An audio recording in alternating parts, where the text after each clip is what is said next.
mengingat kembali apa itu pendidikan, untuk apa kita mengajar, apa yang harus kita lakukan untuk mendidik anak-anak kita. Nah, mungkin selama ini kita sudah terdoktrin ya, harus begini terus dari atas sampai bawah itu begini terus. Ternyata Bapak pendidikan kita, Bapak Ki Hajar Dewantara itu lebih dahulu sudah memiliki filosofi-filosofi atau dasar-dasar pendidikan yang sudah beliau tuangkan dalam bukunya. Mungkin selama ini kita hanya mendengar tentang Bapak Ki Hajar Dewantara itu hanya Bapak pendidikan, terus ternyata ada semboyannya Ingarso Kumtulodo, Ing Madya Mangunkarso, dan Tuturi Handayani. Tetapi ternyata ketika saya ikut pendidikan guru penggerak ini, ternyata dikupas lebih dalam. Apa sih pemikiran Bapak Ki Hajar Dewantara itu? Bukan hanya semboyannya saja, tetapi ternyata beliau sebagai penggagas pendidikan yang mungkin sekarang akan kita laksanakan sebagai kurikulum merdeka ya Bu. Mungkin itu dasar-dasarnya dari pemikiran Bapak Ki Hajar Dewantara. Nah, di sini kita saling mengingat kembali. Saya yakin Bapak Ibu pasti sudah tahu filosofi dari pendidikan itu seperti apa, tapi kita sama-sama mengingat kembali. Ini mungkin saya akan tayangkan tentang filosofi pemikiran Bapak Ki Hajar Dewantara. Ya, menurut Bapak Ki Hajar Dewantara, beliau membedakan kata pendidikan dan pengajaran dalam memahami arti dan tujuan pendidikan. Menurut KHD atau Ki Hajar Dewantara, pengajaran itu bagian dari pendidikan, ya pasti. Kalau sudah mendidik itu pasti mengajar juga gitu ya. Nah, pengajaran merupakan proses dari pendidikan dalam memberikan ilmu atau berfaedah untuk kecakapan hidup anak secara lahir dan batin. Sedangkan pendidikan atau upwiding memberi tuntunan terhadap segala kekuatan kodrat yang dimiliki anak agar ia mampu mencapai keselamatan dan kebahagiaan yang setinggi-tingginya, baik sebagai seorang manusia maupun sebagai anggota masyarakat. Jadi Bapak Ki Hajar Dewantara ini memutuskan bahwa pendidikan itu adalah harus nantinya dapat mencapai keselamatan dan kebahagiaan yang setinggi-tingginya untuk anak didik kita. Jadi inti dari keluasan kebebasan kepada anak itu bisa mengembangkan segala potensinya. Tidak perlu dikekang, gak boleh ini nak, gak boleh itu nak gitu. Tapi apa yang mereka inginkan, apa yang mereka ingin kembangkan, kita fasilitasi, kita berikan ruang mereka untuk bergerak seperti itu. Jadi ini filosofi dari Bapak Ki Hajar Dewantara mengenai pendidikan. Mungkin kalau ini masih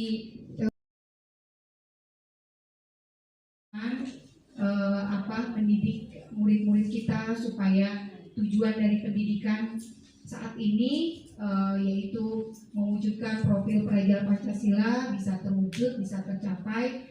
Nah ini mungkin hanya sedikit yang bisa saya sampaikan. Mohon maaf apabila dalam kegiatan ini ada kekurangan. Terima kasih sekali lagi. Wassalamualaikum warahmatullahi wabarakatuh.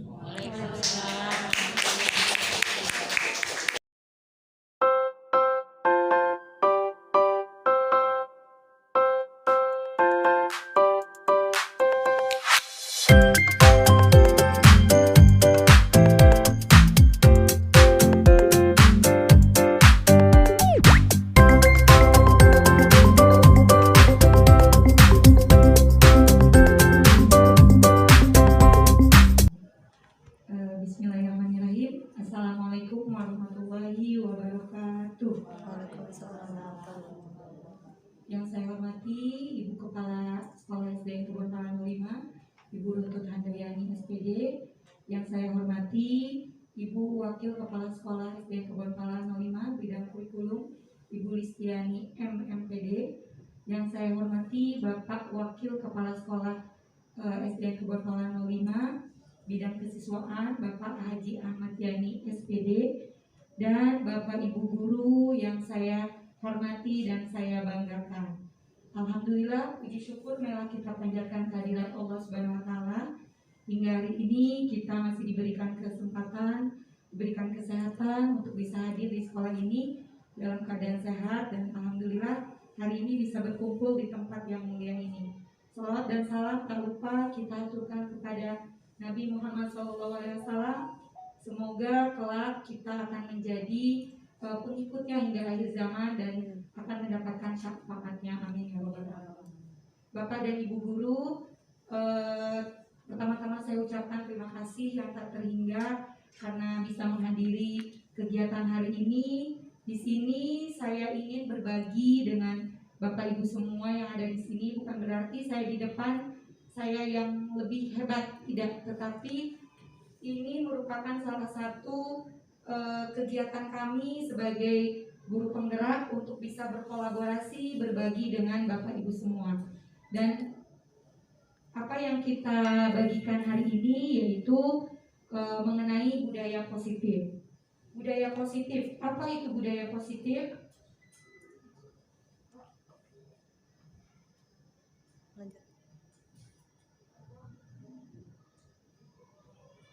Nah, di sini yang akan saya sampaikan yaitu tentang budaya positif. Ada disiplin positif, kemudian motivasi perilaku manusia atau hukuman dan penghargaan, kemudian keyakinan kelas atau sekolah, posisi kontrol restitusi, dan segitiga restitusi.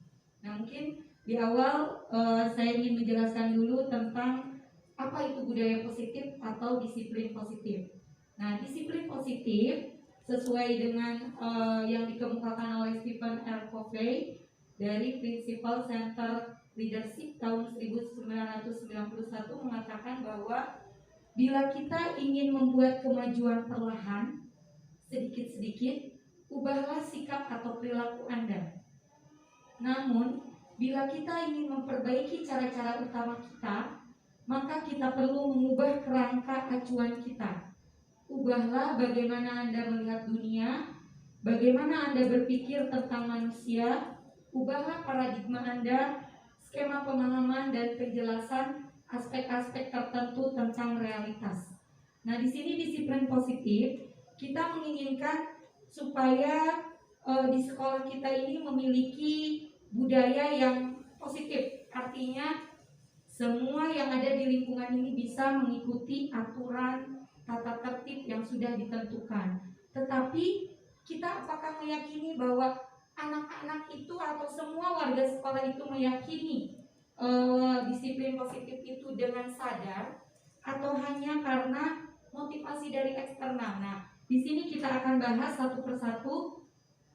Di sini ada dua bagian, yaitu stimulus respon dengan teori kontrol. Nah, sekarang saya ingin memperagakan dulu ke Bapak Ibu. Coba kita akan bayangkan, kita semua membayangkan, kita mengepalkan tangan. Di tangan kita ini ada sesuatu yang sangat berharga bagi kita. Terus mungkin orang lain atau teman kita, sahabat kita ingin tahu atau membujuk kita supaya kita membuka apa sih isinya kepalan tangan itu, apa sih yang ada di dalam itu. Tetapi kita karena merasa itu adalah hal penting dan tidak ingin diberitahu oleh diketahui oleh orang lain, kita pasti akan mempertahankan. Kira-kira jika ada teman kita membujuk rayu dengan usaha, dengan segala daya upaya yang dia lakukan, kira-kira apakah kita akan terbujuk atau tidak? Jawabannya ada dua, bisa iya, bisa tidak. Berarti di sini saya ingin kita sama-sama berpikir bahwa sesungguhnya yang mengontrol diri kita itu siapa? Diri kita sendiri, betul. Mungkin kita bisa dikontrol oleh orang lain, tetapi yang lebih berhak mengontrol diri kita itu siapa, Bapak Ibu? Kita, diri sendiri kita. Ya, jadi di sini ada dua bagian, ada stimulus respon. Artinya stimulus respon itu ketika sesuatu terjadi langsung ada respon, ada tindakan. Ini adalah realitas atau kebutuhan kita itu sama. Jadi ketika kita bertindak sesuai apa yang kita lihat, kita itu sebetulnya menyamakan bahwa kita itu memiliki kebutuhan yang sama. Tetapi ketika teori kontrol, bahwa realitas atau kebutuhan kita itu berbeda. Setiap setiap orang memiliki kebutuhan berbeda-beda. Berarti yang betul yang mana Bapak Ibu? Apakah kita memiliki kebutuhan yang sama? Tidak. Tetapi sesungguhnya kita memiliki kebutuhan yang berbeda. Yang berikutnya, semua orang itu melihat hal yang sama. Bu Siti melihat saya dengan Bu Vina melihat saya sama atau beda? Pasti berbeda. Persepsi Bu Siti mengenai saya dengan persepsi Bu Vina mengenai saya pasti berbeda. Itu berarti setiap orang itu sesungguhnya melihat sesuatu itu sama atau tidak? Tidak. Nah, berarti kalau stimulus respon itu ternyata teorinya bahwa semua orang melihat hal yang sama, tetapi ketika teori kontrol itu setiap orang memiliki gambaran yang berbeda.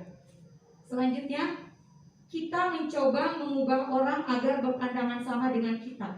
Ketika kita melakukan stimulus respon, berarti kita itu mencoba mengubah orang itu harus sama dengan kita. Seperti itu. Tetapi kalau kita menggunakan teori kontrol, kita itu berusaha memahami pandangan orang lain tentang dunia. Karena kita tahu bahwa setiap orang itu memiliki pandangan berbeda, maka kita akan memahami pandangan orang lain tentang dunia. Jadi ketika mungkin kalau kita ada anak yang terlambat, langsung kita, kamu kenapa terlambat? Gitu. Itu mungkin bisa langsung pakai stimulus respon. Kamu langsung lari lapangan 3 keliling lapangan gitu. Itu mungkin langsung ada sebuah stimulus atau sebuah perbuatan lalu ditindak langsung tanpa melihat, kita memandang apakah ke dalam diri dia itu apa alasannya mengapa dia berlaku seperti itu. Nah itu. Kemudian stimulus respon yang berikutnya, perilaku buruk itu dilihat sebagai sesuatu kesalahan. Kita pasti dalam diri kita cenderung kalau sesuatu yang salah dilakukan anak itu pasti sebuah kesalahan. Sesuatu yang buruk dilakukan anak itu sebuah kesalahan. Tetapi sebetulnya kalau kita lihat lagi, anak itu melakukan kesalahan pasti ada tujuan, tidak Bapak Ibu? Pasti ada tujuan. Tujuannya apa? Kita harus cari.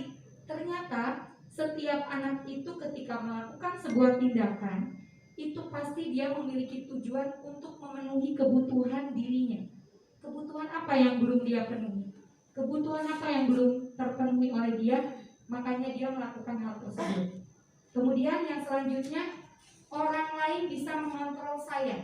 Nah kalau kita melihat dengan menggunakan stimulus respon, berarti orang lain bisa mengontrol saya. Tetapi sesungguhnya apa? Hanya kitalah, atau dalam teori kontrol itu hanya Anda yang bisa mengontrol diri Anda. Kemudian kalau stimulus respon berikutnya, saya bisa mengontrol orang lain. Padahal dalam teori kontrol, Anda tidak bisa mengontrol orang lain. Yang bisa mengontrol adalah diri sendiri. Betul. Kemudian selanjutnya, pemaksaan ada pada saat bujukan gagal. Nah ini kemudian kolaborasi dan konsensus menciptakan pilihan-pilihan baru. Dan terakhir kalau stimulus respon itu model berpikir menang kalah. Kamu menang, kamu kalah, atau saya menang, kamu kalah. Itu kalau kita menggunakan menghukum biasanya. Ketika sebuah tindakan salah anak murid kita hukum, maka anak kita menang atau kalah? Kalah. Kita yang menang. Anak itu tunduk dengan peraturan kita.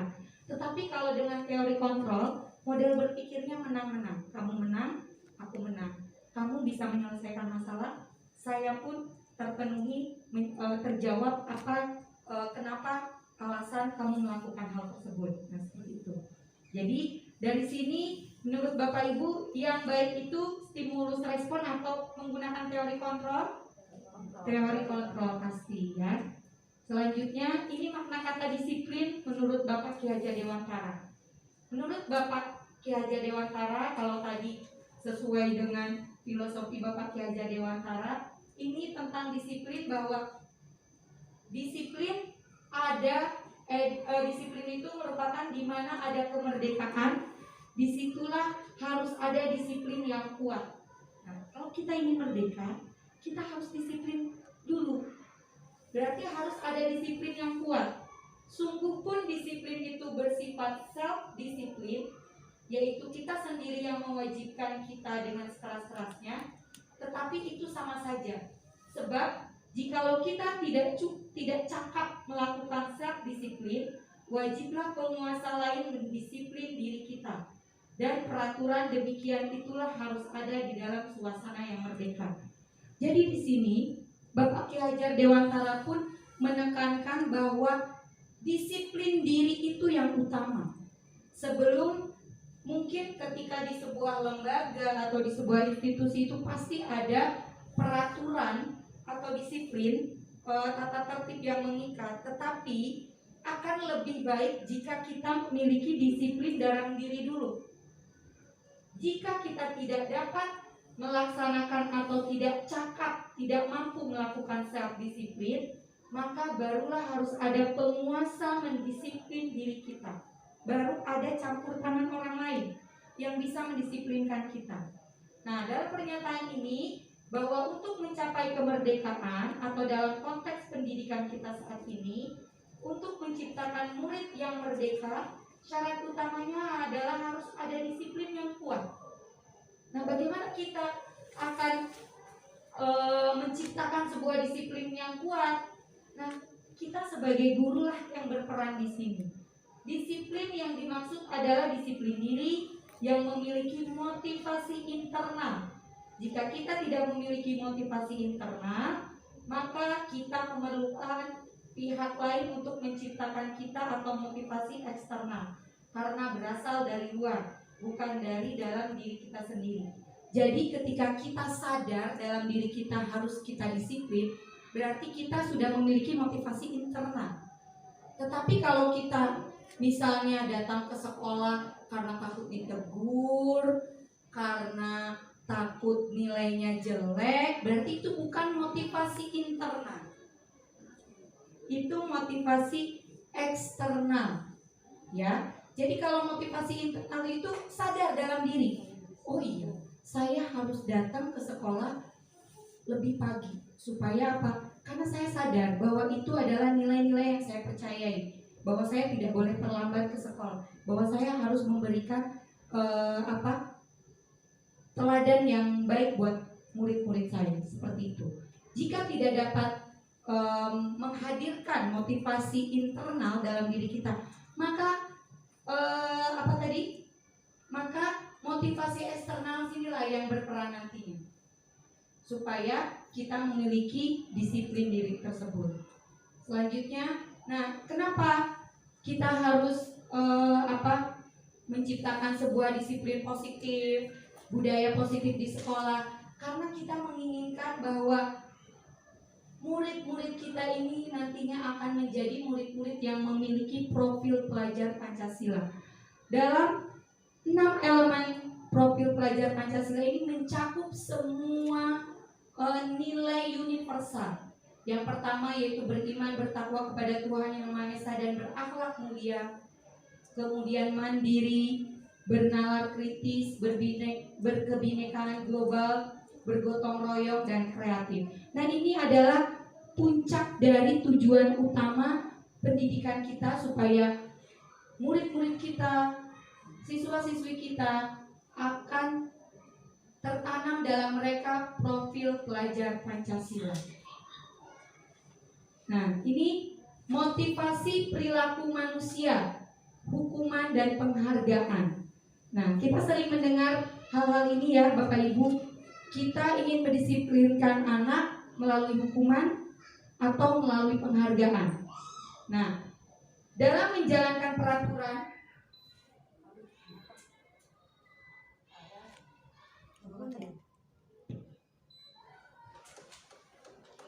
ini mati.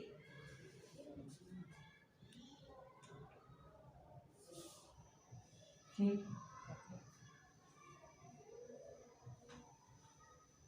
Baik Bapak Ibu, yang kedua, motivasi perilaku manusia. Bapak Ibu, ini yang kedua, yaitu motivasi perilaku manusia berupa hukuman dan penghargaan. Hukuman, konsekuensi dan restitusi. Nah, di sini kita akan jelaskan. Jadi ada beberapa teori atau cara disiplin positif ini melalui ada hukuman, melalui konsekuensi dan restitusi.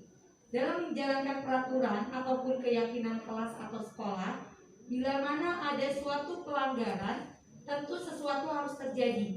Kita tidak mungkin membiarkan saja itu terjadi. Kita harus bertindak. Apa yang harus kita lakukan supaya pelanggaran itu tidak terulang lagi. Nah, untuk itu kita perlu meninjau ulang tindakan penegakan peraturan atau keyakinan kelas atau sekolah kita selama ini. Apakah kita sering melakukan hukuman, konsekuensi, dan restitusi? Mungkin ada satu yang mungkin jarang kita kenal, ya. Nanti akan kita pelajari di sini. Tindakan terhadap suatu pelanggaran pada umumnya berbentuk hukuman atau konsekuensi. Nah, dalam modul yang kami pelajari sebagai guru penggerak, ini diperkenalkan program disiplin positif yang dinamakan restitusi. Mungkin kalau hukuman dan konsekuensi sering kita gunakan. Kalau hukuman itu contohnya seperti ketika anak-anak melakukan pelanggaran, dia langsung di situ dihukum tanpa ada sangkut pautnya hukuman itu dengan apa yang dia lakukan. Contoh, anak terlambat. Terus anak yang terlambat itu disuruh keliling lapangan 3 kali. Itu tidak ada hubungannya dia dengan terlambat, dengan dia harus keliling lapangan. Tetapi kalau kan konsekuensi, misalnya anak itu terlambat 5 menit, berarti dia sudah kehilangan waktu belajar 5 menit. Berarti konsekuensinya dia harus menambah belajar dia yang tadi terkurangi itu karena dia terlambat dengan menambah jam belajar. Itu baru konsekuensi. Atau anak tersebut melakukan pelanggaran mencoret-coret meja dengan pensil atau tip X. Konsekuensinya apa? Dia harus membersihkan. Itu baru konsekuensi.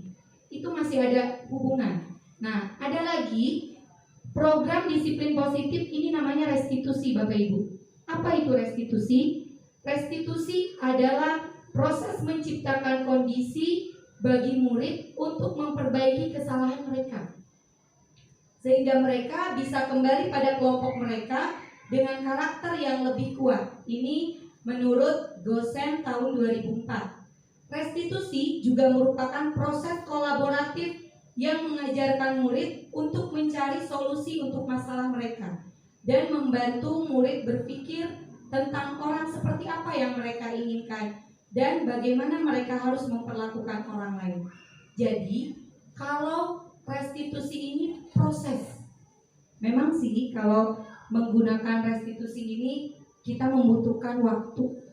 Kalau mau langsung anak itu nurut, hukuman. Tapi yang harus diingat Bapak Ibu, menghukum itu hanya dia bertahan dalam jangka pendek. Jadi ketika dia dihukum mungkin nurut, tapi besoknya bisa jadi dia melakukan lagi. Nah, kalau dengan restitusi kita ajak anak-anak kita itu berpikir, kenapa melakukan pelanggaran tersebut? Kira-kira kita tawarkan ke anak itu untuk mencari solusi. Ketika kamu terlambat seperti ini, solusinya seperti apa? Dia akan mengungkapkan, oh iya Bu, besok saya akan minta Mama bangunkan lebih pagi. Bu, besok saya akan setel alarm supaya saya bangun 5:30 atau jam 5. Jadi dia berpikir supaya besoknya lagi tidak terjadi pelanggaran dan dia mencari solusi untuk dirinya sendiri. Nah, ini ada pertanyaan Ibu, ada sebuah cerita. Ibu Anas, guru kelas 2 SD mendapatkan masalah. Murid-muridnya tidak bisa tertib berdiri antri di depan pintu kelas dan selalu berebut masuk ke dalam kelas setelah jam istirahat usai. Itu anak-anak kita biasanya begitu ya Bu. Jadi mungkin untuk budaya antri itu memang harus betul-betul kita tanamkan dari awal. Ini tentunya sangat mengganggu proses pembelajaran di mana kelas tidak dapat mulai tepat waktu karena Ibu Anas sibuk menenangkan murid-muridnya dengan waktu cukup lama. Akhirnya Bu Anas berpikir cepat nih dan dia mengandalkan stiker bintang. Nah, ini pakai stiker bintang. Setiap murid-muridnya akan masuk kelas usai jam istirahat. Bu Anas akan mengiming-imingi murid-muridnya dengan stiker bintang. Siapa yang dapat berdiri lurus dan berbaris rapi antri di depan pintu dapat bintang dari Bu Anas. Sebagian murid-muridnya menyambut tantangan tersebut dan langsung berdiri rapi di depan pintu agar mendapatkan stiker bintang. Hal ini tentu dilakukan Bu Anas selama beberapa minggu karena cukup berhasil membuat murid-muridnya berdiri rapi antri di depan pintu. Sampai pada suatu saat Bu Anas sakit dan terpaksa digantikan oleh Pak Heru. Pak Heru tidak mengetahui tentang stiker bintang dan benar saja pada saat mau masuk ke kelas usai jam istirahat, murid-murid kelas 2 kembali berebutan masuk ke kelas. Apa yang terjadi? Mengapa bisa demikian? Ada yang tahu Bapak Ibu? Kenapa ketika anak-anak dengan Bu Anas rapi, tetapi kenapa dengan Pak Heru dia masih tetap kembali lagi seperti awal? Nah, kita akan cari tahu kenapa seperti itu. Ternyata ini ada kata-kata dihukum oleh penghargaan. Saya yang membaca itu langsung, wah, selama ini kita kadang-kadang mengiming-imingi anak ya Bu, yang hebat dapat bintang. Nah, kita merasa itu sesuatu yang baik buat anak-anak karena diberikan penghargaan. Tetapi ternyata penghargaan itu bisa menghukum mereka. Kenapa? Saat kita berulang kali menjanjikan hadiah kepada anak-anak agar berperilaku tanggung jawab, atau kepada seorang murid agar mempelajari sesuatu yang baru, atau kepada seorang karyawan agar melakukan pekerjaan yang berkualitas, ternyata kita itu sedang berasumsi bahwa mereka tidak dapat melakukannya, bahwa mereka itu nggak mampu. Mereka itu mampu hanya kalau dikasih penghargaan, atau mereka tidak akan memilih untuk melakukannya. Bu, ternyata penghargaan kita itu sudah menghukum mereka. Ternyata kita itu dengan memberikan penghargaan kepada mereka itu karena kita berasumsi dalam diri kita itu bahwa mereka itu nggak bisa melakukan ini. Coba kasih penghargaan, mungkin bisa gitu. Nah, ini artinya kenapa penghargaan itu menghukum. Kemudian Alfie Kohn, Vanish by Reward, 1993, wawancara ASCD Annual Conference Maret 1995 mengungkapkan baik penghargaan maupun hukuman adalah cara-cara mengontrol perilaku seseorang yang menghancurkan potensi untuk pembelajaran yang sesungguhnya. Menurut Kohn, secara ideal tindakan belajar itu sendiri adalah penghargaan sesungguhnya. Jadi Bapak Ibu, apakah penghargaan itu bisa kita berikan? Bisa, boleh. Tetapi kapan? Ketika mereka sudah melalui proses, bukan dalam instan langsung kasih penghargaan. Jadi kalau selalu apa-apa diiming-imingi penghargaan, diiming-imingi stiker bintang, reward, mereka hanya tergantung dengan itu. Ketika penghargaan itu tidak ada, reward itu tidak ada, mereka tidak akan melakukannya. Gak ada, Bu Vinanya gak ada, gak ngasih aku reward, udah biarin aja gitu. Jadi padahal kita dalam diri kita meyakini bahwa itu ingin membuat mereka sadar, menyadari bahwa mereka harus bertindak baik. Tetapi ternyata dengan penghargaan tersebut justru malah menghukum mereka, membuat mereka tidak bertanggung jawab, membuat mereka tidak bisa mandiri dengan apa yang ada dalam diri mereka, seperti itu. Nah, pengaruh jangka pendek dan jangka panjang. Penghargaan efektif jika kita menginginkan seseorang melakukan sesuatu yang kita inginkan dalam jangka waktu pendek. Jadi kalau penghargaan itu hanya efektif dalam jangka waktu pendek, ya. Dalam jangka waktu panjang enggak. Ketika tidak ada yang memberikan penghargaan, kadang-kadang mereka tidak akan melakukan hal baik itu. Terus jika kita menggunakan penghargaan lagi dan lagi, maka orang tersebut akan tergantung pada penghargaan yang diberikan, serta kehilangan motivasi dari dalam. Mereka tidak memiliki motivasi dari dalam lagi, tetapi mereka hanya menginginkan penghargaan. Ya, Kemudian jika kita mendapatkan penghargaan untuk melakukan sesuatu yang baik, maka selain kita senantiasa mendapatkan penghargaan tersebut lagi, kita pun menjadi tidak menyadari tindakan baik yang kita lakukan.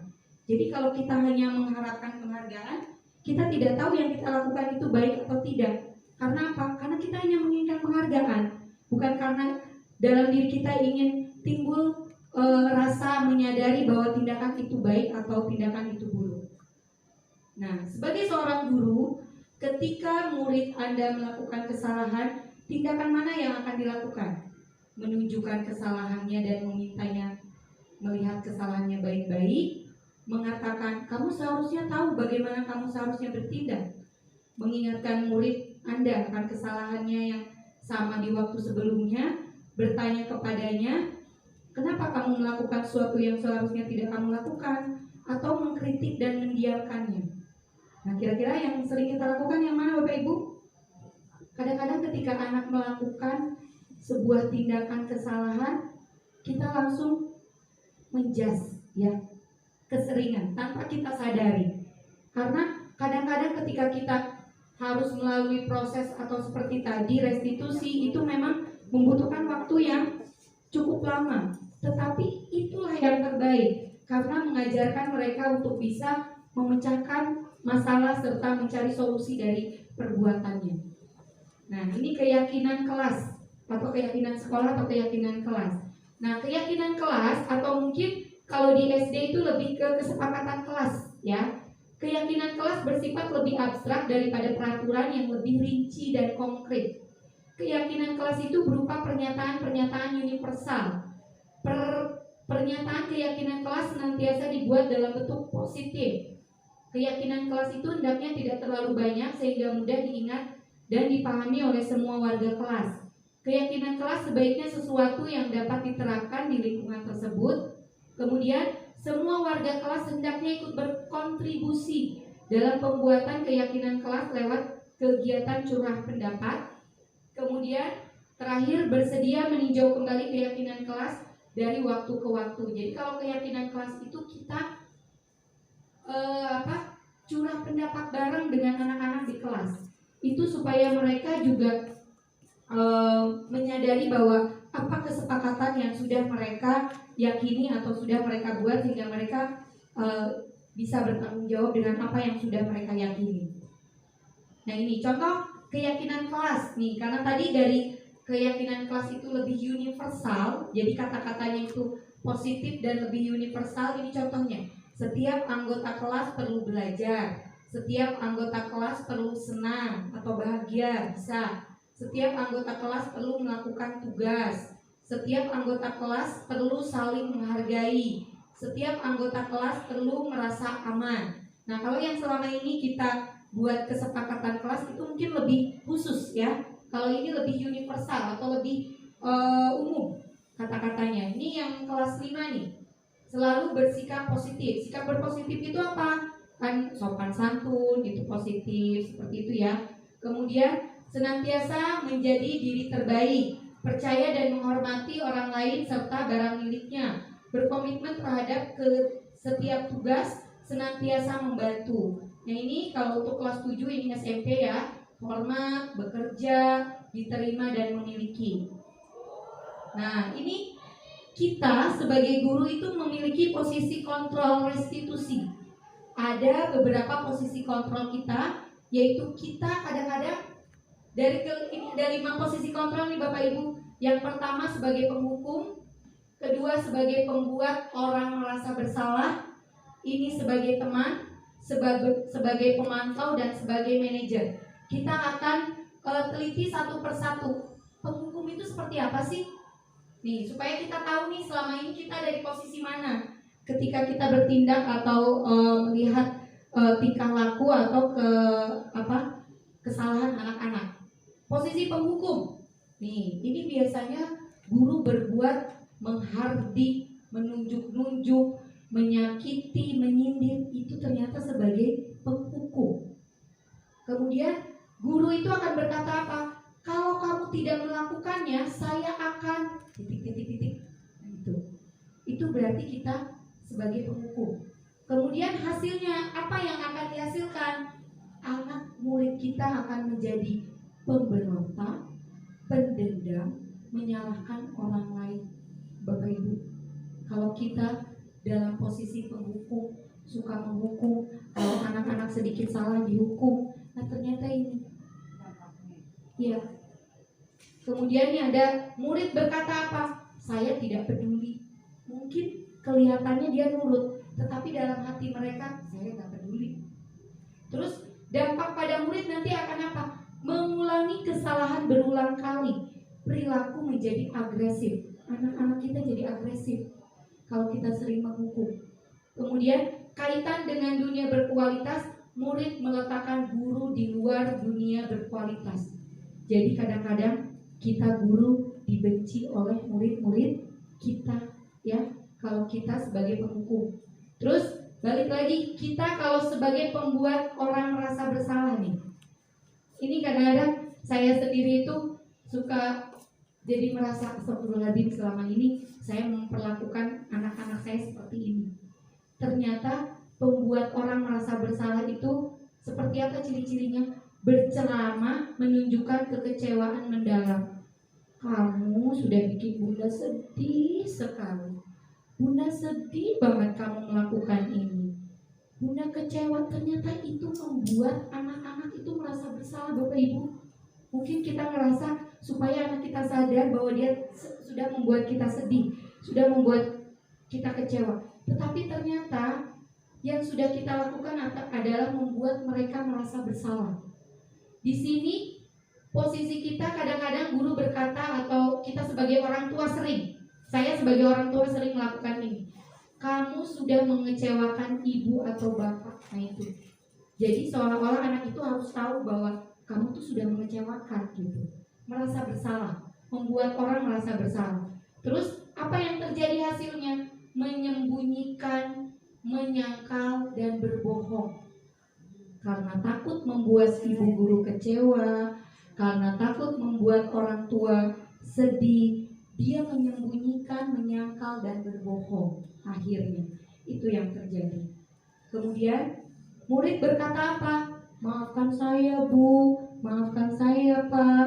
Kemudian dampaknya apa? Dampak bagi murid, dia akan rendah diri, merasa gagal dan tidak berharga. Kemudian kaitan dengan dunia berkualitas, murid meletakkan guru di dalam dunia berkualitas. Mungkin muridnya meletakkan gurunya sebagai sesuatu yang atau seseorang yang istimewa, tetapi sesungguhnya yang sudah ditanamkan adalah dia akan rendah diri, merasa gagal dan tidak berharga. Itu kalau kita berada di posisi pembuat orang merasa bersalah. Nih, ini adalah identitas gagal ternyata. Ini motivasi eksternal dan itu akan membuat anak-anak kita gagal, ya. Perilaku kontrol negatif. Nah, ini perilaku kontrol positif. Apa? Teman. Kita memposisikan kita sebagai teman, membuat alasan-alasan untuk murid-muridnya. Jadi seolah-olah kesalahan murid kita itu kita ini kan membolehkan. Jadi kita seperti seorang teman. Nah, ini guru berkata apa? Lakukan dong untuk bapak atau ibu, ayolah kerjain dong tugasnya. Masa kamu dari tadi ngobrol terus sih? Coba buat bu guru lakukan deh. Nah, itu teman. Itu posisi kontrolnya sebagai teman.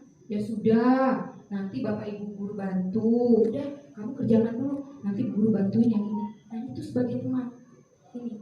Terus apa hasilnya? Anak murid kita ketergantungan. Ini positif, perilaku kontrolnya positif, tetapi membuat murid-murid kita ketergantungan. Terus murid akan berkata apa? Saya pikir bapak atau ibu teman saya.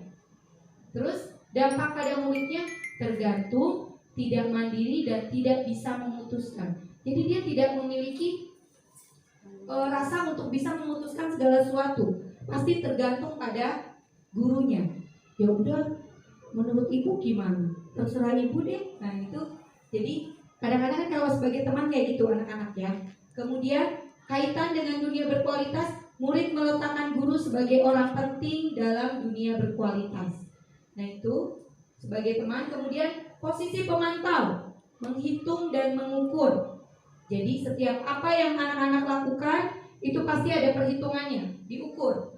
Apa yang kemudian guru berkata apa peraturannya, apa konsekuensinya, apa yang harus kamu lakukan, terus apa yang terjadi sekarang. Nah, ini posisi pemantau. Jadi selalu anak-anak diajak untuk mengingat lagi peraturan yang ada dalam kelas atau dalam sekolah ini. Terus hasilnya apa? Dia akan menyesuaikan bila diawasi. Jadi kalau dilihat, kalau ada bapak ibu guru, itu dia pasti menyesuaikan. Dia tertib, dia mematuhi. Tapi kalau ada yang mengawasi, kalau tidak ada yang mengawasi, ya dia seininya dia lagi, semaunya dia lagi. Terus murid berkata apa? Saya akan dapat berapa bintang kalau melakukan hal tersebut. Jika sudah melakukan hal tersebut, saya akan mendapatkan apa? Nah ini, jadi mereka pasti selalu menghubungkannya dengan sesuatu apa yang akan dia dapatkan. Dampak pada muridnya menitik beratkan pada dampak pada diri sendiri, mendapatkan hadiah atau mendapatkan hukuman. Kemudian kaitan dengan dunia berkualitas, murid meletakkan guru peraturan di dunia berkualitas. Nah ini. Nah terakhir, ini motivasi intrinsik atau kontrol diri berupa manajer, bahwa kita itu posisinya sebagai manajer. Seperti apa kalau kita posisinya sebagai manajer? Ketika melihat anak murid kita melakukan kesalahan atau melanggar peraturan, kita pasti mengajukan pertanyaan-pertanyaan. Guru akan berkata, apa yang kita yakini? Apa yang peraturan yang sudah kita buat? Apa kesepakatan yang sudah kita yakini? Apa kamu meyakini hal tersebut? Kalau kamu meyakini, maukah kamu memperbaikinya? Kalau kamu memperbaikinya, jadi kira-kira hal tersebut akan menggambarkan apa tentang dirimu? Jadi dalam posisi manajer ini, kita akan mencari tahu apa alasan-alasan yang dilakukan, terus mengingatkan kembali pada keyakinan-keyakinan kelas yang sudah disepakati. Kemudian hasilnya apa? Menguatkan watak dan karakter. Jadi anak-anak kita diajak untuk bisa melihat atau belajar dari kesalahannya supaya dia tidak mengulangi lagi. Nah ini murid akan berkata apa? Bagaimana caranya agar saya bisa memperbaiki keadaan ini? Saya akan memperbaiki masalah ini dengan, jadi anak-anak diajak untuk mencari solusi dari kesalahan yang sudah dia perbuat. Kemudian dampak pada muridnya mengevaluasi diri bagaimana menjadi diri yang lebih baik. Dan kaitan dengan dunia berkualitas, murid meletakkan dirinya sebagai individu yang positif dalam dunia berkualitas. Nah ini dari kelima posisi kontrol ini, saya yakin Bapak Ibu, saya terutama sudah pernah melakukan kelima-limanya. Tetapi ternyata yang paling baik, yang paling tepat kita terapkan kepada anak-anak, bahwa kita itu harus dalam posisi manajer. Kenapa dalam posisi manajer? Karena dengan posisi kita sebagai manajer, kita bisa mengajak anak-anak itu sebagai pembelajar. Dari kesalahan mereka pun mereka harus belajar, harus tahu, harus mencari solusi apa yang harus mereka lakukan ketika mereka melakukan kesalahan tersebut. Karena dengan seperti itu akan muncullah motivasi intrinsik. Bukan lagi karena sesuatu ingin dipuji, karena ingin dapat hadiah, karena ingin dapat penghargaan, tetapi disiplin positif itu muncul karena ada motivasi secara intrinsik atau dalam diri mereka sendiri.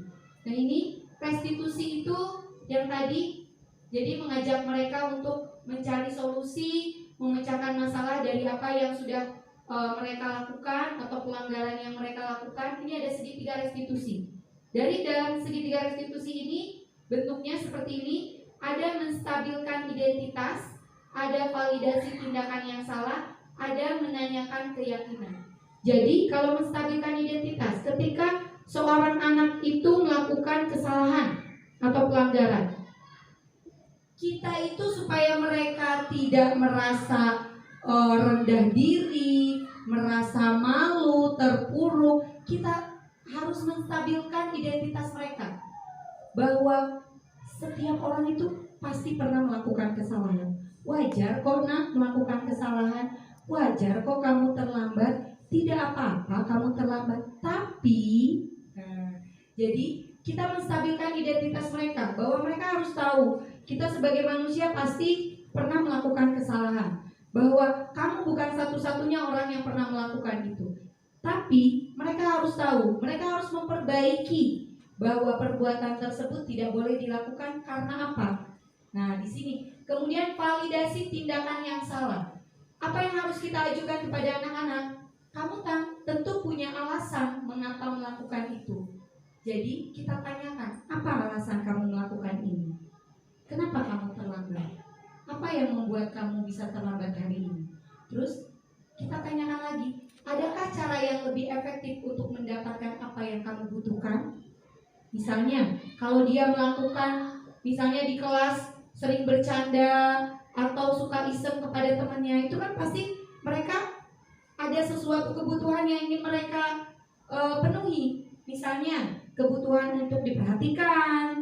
Nah, kita harus cari cara untuk mendapatkan apa yang kamu butuhkan. Kalau kamu ingin perhatian dari bu guru, dari teman-teman, yuk belajar bareng dengan teman-teman, belajar yang tertib, pasti teman-teman mau, gitu, ya. Kemudian menanyakan keyakinan kelas apa yang telah kita sepakati. Kamu ingin menjadi orang seperti apa? Nah, dari segi 3 restitusi ini, ketika kita lakukan kepada anak-anak, itu anak-anak akan lambat laun akan menyadari apa yang mereka lakukan, apa yang mereka kesalahan apa yang mereka lakukan. Dan di sini kita mengajak mereka untuk bisa mencari solusi, memecahkan masalah dari apa yang sudah mereka perbuat. Nah ini sisi menstabilkan identitas tadi, menanyakan bahwa berbuat salah itu tidak apa-apa, tidak ada manusia yang sempurna. Saya juga pernah melakukan kesalahan seperti itu. Kita bisa menyelesaikan ini. Bapak atau ibu tidak tertarik mencari siapa yang salah, tapi bapak ibu ingin mencari solusi dari permasalahan ini.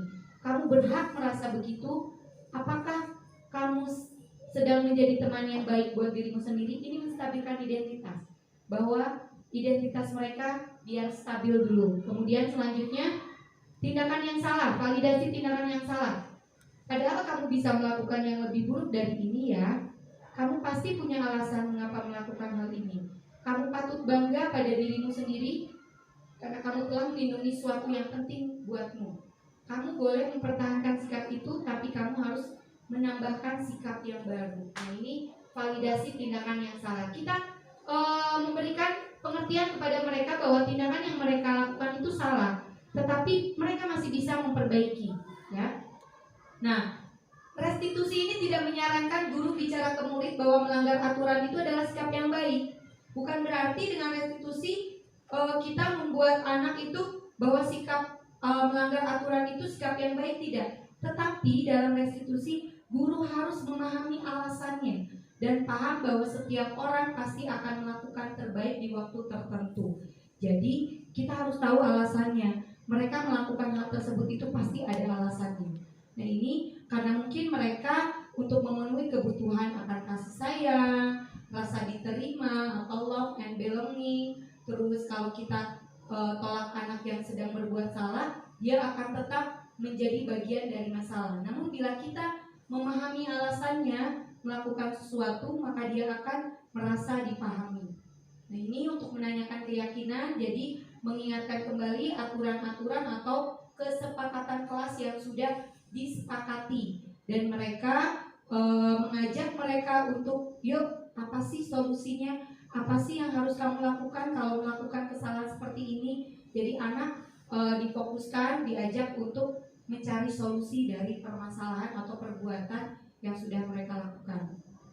Nah ini Bapak Ibu, terima kasih banyak. Mungkin itu yang dapat saya sampaikan. Mohon maaf apabila dalam penyampaian banyak kekurangan dan ada kata-kata yang kurang berkenan. Terima kasih sekali lagi saya ucapkan. Wabillahi taufiq wal hidayah. Wassalamualaikum warahmatullahi wabarakatuh.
Waalaikumsalam warahmatullahi wabarakatuh. Perkenalkan, kami dari kelompok 1 ingin mempresentasikan kelainan pada otak manusia.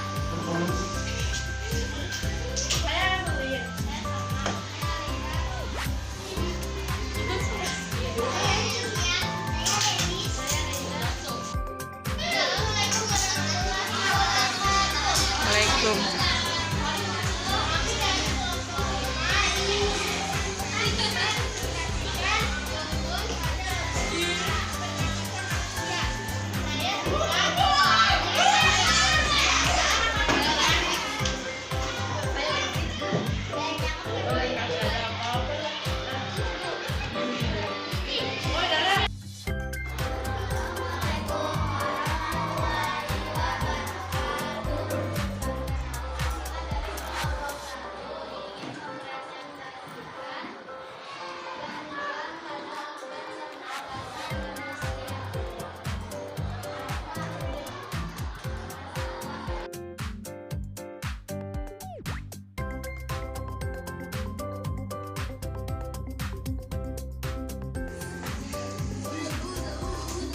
Yang lain tidak ada suara.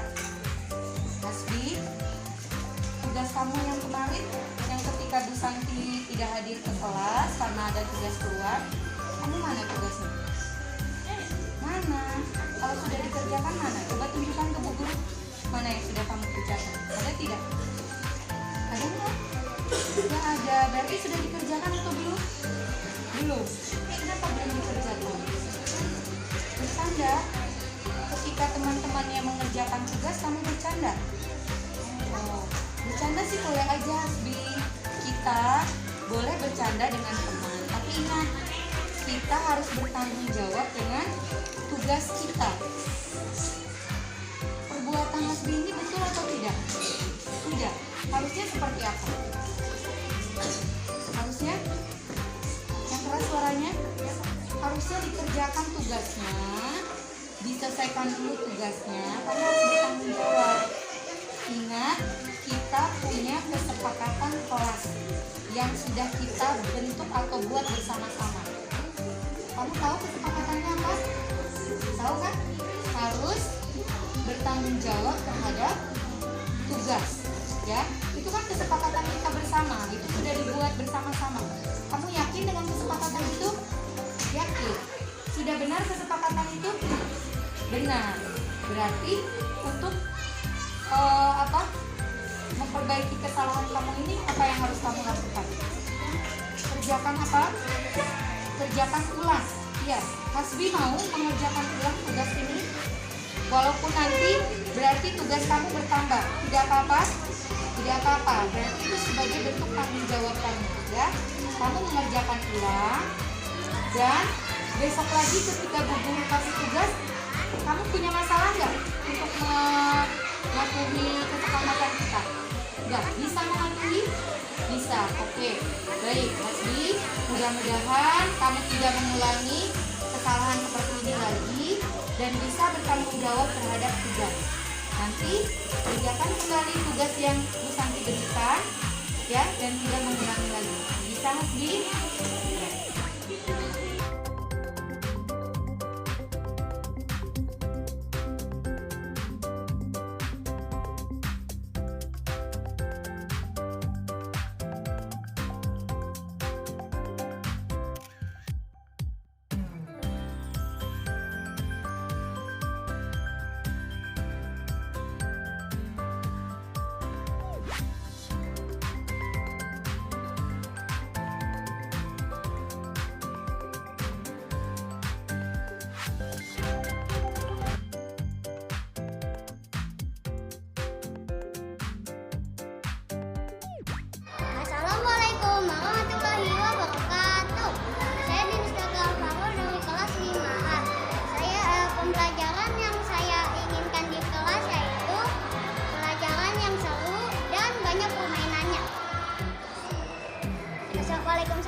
Assalamualaikum warahmatullahi wabarakatuh. Nama saya Esri Zaka Paksatera dari kelas 5A.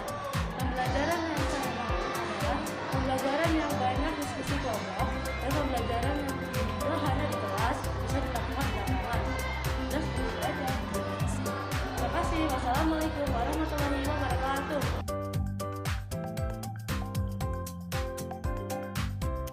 Assalamualaikum warahmatullahi wabarakatuh.